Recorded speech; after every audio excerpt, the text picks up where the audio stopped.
14 current Minneapolis police officers, claiming to express what the vast majority of their colleagues feel, wholeheartedly condemn former officer Derek Chauvin in an open letter to Minneapolis citizens.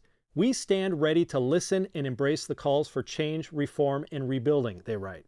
The names include former Police Federation head John Delmonico, but the letter says, "We're not the union," which has recently been under fire by the public and city officials. I am immediately withdrawing from the contract negotiations with the Minneapolis Police Federation. We sent the current 128-page union contract to attorney Phyllis Karasov, the chair of the Labor and Employment Practice Group, to analyze and show us which parts police administration likely see as obstacles to enacting reform. I think that there is some language in here that is unique to a police department. Karasov points to the section on discipline, which she says gives officers advance notice of allegations made against them. And also allows an officer to discuss with other officers who might be involved what the allegations are, and possibly to talk about their versions and make sure that they are giving similar and consistent versions of the incident.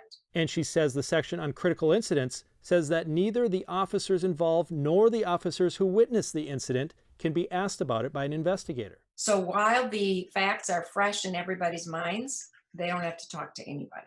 If a police officer wants to support a fellow police officer, they don't have to voluntarily give any statements. Karasov says when officers contest discipline, arbitrators tend to give officers the benefit of the doubt. In a statement, the Federation's attorney calls it a false narrative that the Federation or labor agreement is an impediment to change.